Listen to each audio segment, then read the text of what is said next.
E ardhmja e Fisnik Aslanit do të jetë në Bundesliga. Sulmuesi i talentuar i Kosovës ka vendosur të ndrojë skuadër, duke zgjedhur që të vazhdoj karrierën e tij te RB Leipzig. Por sulmuesin që kishte shkëlqyer te Hoffenheim ka pasur interesim të vazhdueshëm nga klube të ndryshme, si Borussia Dortmund apo edhe Barcelona. Por në fund, ai ka pranuar ofertën e Leipzig, që ishte gati të kënaqte edhe kërkesat financiare të klubit të tij aktual. Leipzig do të shes Jan Diomande te Real Madrid për 115 milion euro, ndaj ka pranuar kërkesën prej 25 milion eurosh që i është bërë për kartonin e Aslanit. Ky i fundit nuk ka qenë në grumbullim me ekipin gjatë ndeshjeve të fazës përgatitore, në pritje të transferimit, dhe pritet që sot të bashkohet me Leipzig në fazën përgatitore në Austri dhe të prezantohet si blerja e re e klubit. Largimi i Dejan Tramaj nga Borussia Dortmund është i pashmangshëm. Portieri shqiptar nuk udhtoi me Dortmundin në Japoni për fazën përgatitore, ndërsa po zhvillon bisedime me klubet e interesuara për shërbimet e tij. Akoma nuk dihet nëse do të ketë huazim apo transferim përfundimtar. Kopenhagen është një nga emrat që qarkullon, duke qenë se Ramaj bënte mirë më parë në Danimark. 24 vjeçari i kushtonte 5 milion euro Dortmundit në shkurtin e vitit 2025. Kujtojmë se edhe me FSHF-n ka qenë në kontakt për të veshur fanellun e kombëtares. Refuzimi nga ana e tij erdhi për shkak se pret ftesën e Gjermanisë. Deri tani nuk është konsideruar alternativë. Transferimi i Mohamed Salah në radhët e Trabzonsporit është padyshim një nga lëvizjet më të bujshme të viteve të fundit në kampionatin turk. Ylli egjiptian ka udhëtuar sot drejt Turqisë, ku ka kryer testet mjekësore dhe më pas do të prezantohet në radhët e klubit turk. Menjëherë pas lajmit se Salah do të transferohej te Trabzonspor, u përhap edhe lajmi se ai do të merrte fanellën me numrin 10 në këtë klub, ndonse në Trabzon kishin bërë gati apo me numrin 11, siç e kishte mbajtur te Liverpooli. Mediat turke kanë sqaruar se sapo Salah ka bërë kërkesën për të marrë numrin 10, siç e mbante te përfaqësuesja e Egjiptit, Muçi, i cili zotëronte këtë numër, ka pranuar menjëherë të lëshojë ato fanellë në shenjë respekti. Një gjest që është vlerësuar edhe në rrjetet sociale nga tifozët, të cilët kanë falenderuar futbollistin shqiptar për këtë veprim, duke kujtuar se në klube të tjera shpesh kishte edhe sherrë për numra fanellash. Njëkohësisht, klubi Trabzonspor është vënë në lëvizje për të ndihmuar tifozët, të cilët kishin blerë dhe stampuar fanellat me numrin 11 të Salah. Trabzonspori ka bërë të qartë se do të ndërrojë falas nimrat në fanellë, por të gjithë tifozët që do të rivendosnin numrin 10. Vazhdon telenovela rreth të ardhmes së Kristian Aslanit, i cili pritet të largohet nga Interi gjatë kësaj vere. Në Itali kanë zbuluar detajet e fundit rreth zërave që e shohin atë duke u larguar së shpejti nga zikaltrit, që e kanë lënë jashtë grupit për turneun përgatitor të verës. Në ditët e fundit është folur gjërësisht për mundësinë e transferimit të Aslanit tek Al Ittihad në Arabinë Saudite. Klubi në fjalë ka afruar një mesfushor me tiparet e tij, por duket se mbetet i interesuar edhe për futbollistin shqiptar, i cili është propozuar si paketë për transferimin e Musa Diaby tek Interi. Mediat italiane kanë bërë të ditur sot se ndonse Aslani ka prioritet qëndrimin në Europë, por herë të parë ai është përgjigjur pozitivisht ndaj mundësisë për të transferuar tek Al Ittihad gjatë verës. Kësaj, palët mund të vazhdojnë negociatat për lëvizjen e mesfushorit drejt Arabisë Saudite, ku ai do të ketë mundësinë të aktivizohet rregullisht pas një sezoni ku minutazhi i tij në fushë la për të dëshiruar, me skuadra si Torino e Besiktas. Trajneri i kombëtares shqiptare, Rolando Maran, ka folur për aventurën e tij të re në krye të kuqezinëve, duke e cilësuar atë një nga sfidat më të rëndësishme të karrierës. Në një intervistë për l'Unione Sarda, tekniku italian u shpreh krenar që i është besuar drejtimi i Shqipërisë dhe beson se kombëtarja ka potencialin e duhur për të arritur rezultate pozitive në të ardhmen. Maran vlerësoi cilësinë e grupit që ka në dispozicion, duke theksuar se një pjesë e mirë e futbollistëve shqiptar aktivizohen në kampionatet më të forta, veçanërisht në Serie A dhe Serie B italiane. Sipas tij, ky është një tregues i qartë se Shqipëria ka një bazë solide lojtarësh, mbi të cilën mund të ndërtohet një projekt konkurrues. Tekniku italian përmendi edhe disa nga imrat më të rëndësishëm të kombëtares, duke nënvizuar se skuadra ka futbollistë me eksperiencë dhe cilësi, të aftë për të përfaqësuar denjësisht fanellën kuqezi. Shqipëria është një eksperiencë e rëndësishme që, në moshën 62 vjeçare, ndjeja se duhej ta përjetoja. Është një mundësi për të përfaqësuar një popull dhe për këtë jam shumë krenar. Ekzistojnë të gjitha kushtet për të bërë një punë të mirë. Kemi lojtarë interesant. Shumë prej tyre luajnë në Serie A dhe Serie B.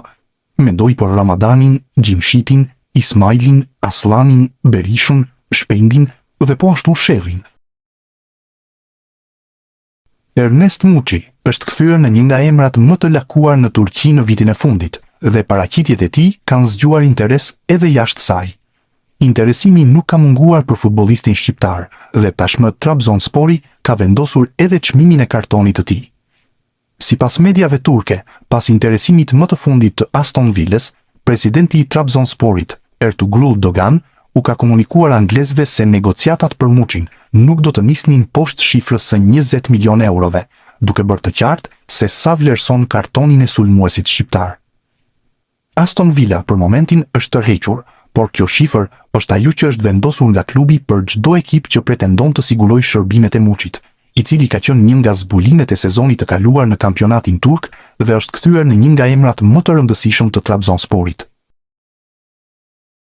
Aldiria do të jetë klubi i ri i Berat Gjimshitit.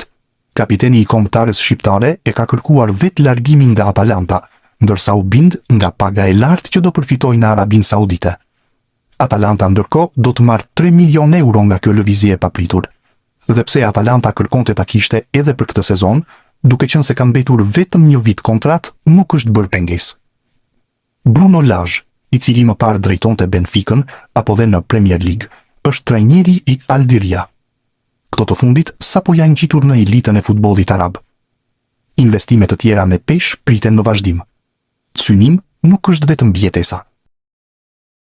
Juventusi ka marrë një rezultat të rëndësishëm, edhe pse bëhet fjalë vetëm për miqësore, pasi ka mundur një kundërshtar të fortë si Chelsea në duelin që ka zhvilluar në Hong Kong si pjesë e turneut veror aziatik.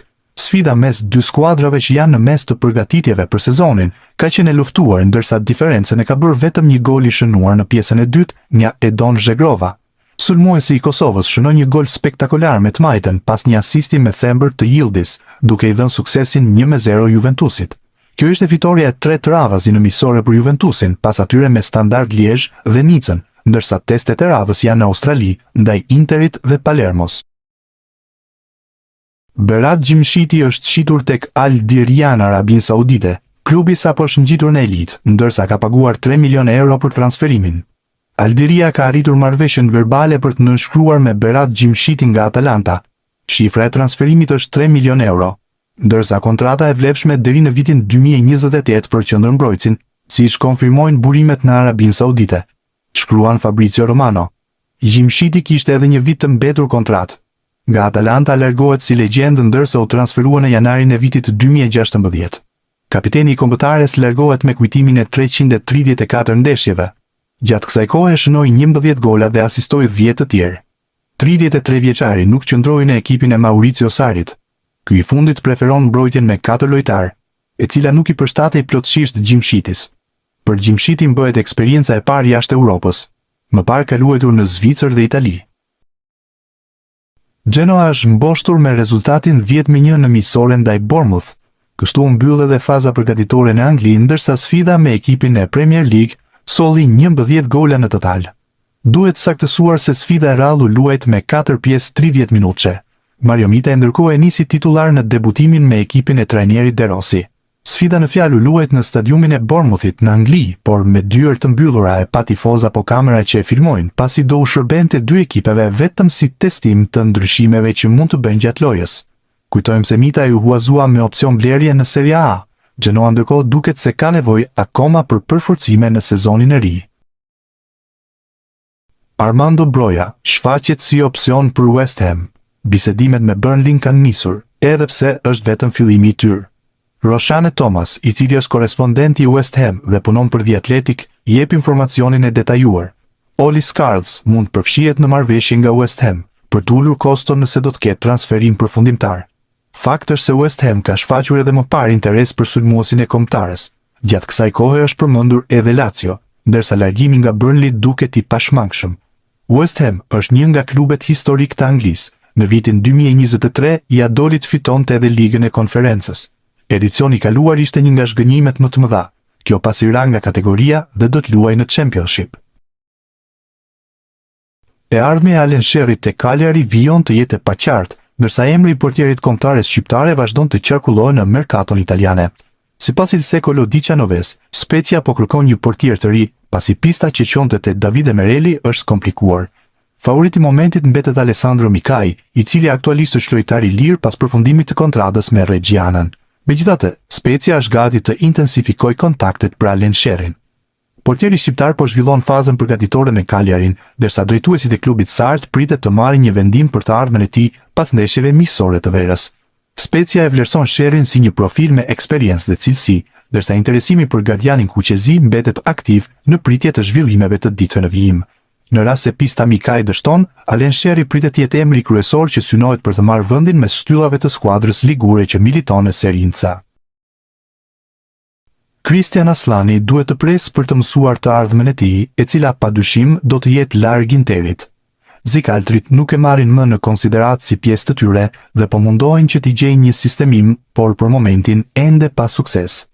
Ditët e fundit në Itali u bë e ditur se ai ishte ofruar Al Ittihad në Arabinë Saudite si pjesë e transferimit të mundshëm të Musa Diaby te Zikaltrit nga ekipi saudit, por duket se çdo gjë është mbyllur me një jo.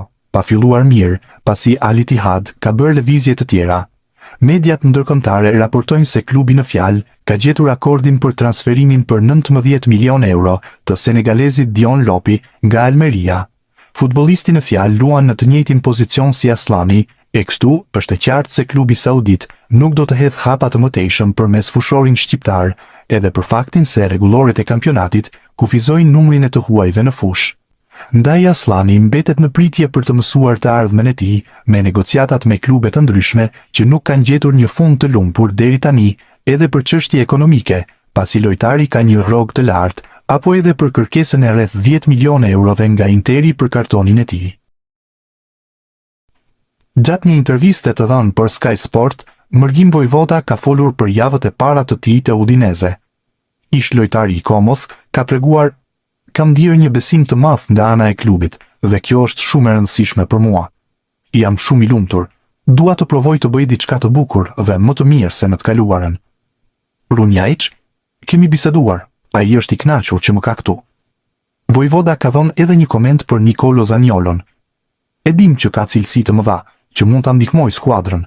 Shpresoj që të kuptohemi mirë me njëri tjetrin." Skuadra e Hajduk Splitit ka humbur 2-1 ndaj Varaždin në ndeshjen e parë të sezonit të ri në elitën e futbollit kroat. Në këtë ndeshje, asist bëri mesfushori i kombëtares shqiptare Adrion Pajaziti. Pajaziti asistoi te goli i vetëm i shënuar nga Pukstas në minutën e 56. Në këtë ndeshje, minuta nuk pati për dy lojtarë tjerë shqiptar, si Bruti dhe Raci, që janë edhe ata pjesë e Hajdukut të Splitit, por e ndoqën ndeshjen nga stoli. Transferimi i Mirlin Dakut te Spartaku i Moskës pritet të zyrtarizohet së shpejti, por sulmuesi shqiptar nga Kosova po përballet me një situatë të pakëndshme, ende pa e veshur fanellën e klubit rus. Shkak janë bërë disa tifoz ekstremist të Spartakut. Bëhet fjalë për tifo grupin Crazy North, që ka dalë publikisht kundër afrimit të tij, duke përdorur gjuhë fyese dhe mesazhe me përmbajtje të rëndë ndaj shqiptarëve. Në kanalin e tyre në Telegram, grupi Ultras shkroi: "Shprehim kundërshtimin ton të plot ndaj transferimit të mundshëm të Mirlin Dakut në klubin ton. Ne mbështesim popullin vëlla serb dhe qëndrimi ynë ndaj ustashëve, si dhe veçanërisht ndaj shqiptarëve dhe kosovarëve, mbetet i pandryshuar." Në anën tjetër, mesazhi në pankartë thuhet: "Fundërina shqiptare jashtë." Mbetet po t'u parë nëse këto reagime do të bëhen pengesë për transferimin e Dakut te Spartaku i Moskës, apo gjithçka do të finalizohet me sukses. Portieri shqiptar Simon Simoni zhgënjen në 2 ndeshjet e para në Superligën e Zvicrës. Skuadra e Luzernit pësoi sot humbje 3-0 ndaj Sionit në ndeshjen e raundit të dytë të kampionatit. Ai ka pësuar 6 gola në 2 ndeshje. Vlen të theksohet fakti se në duelin e sotëm ndaj Sionit, golin e parë e shënoi shqiptari i Kosovës, Donat Rudhani, në minutën e 9.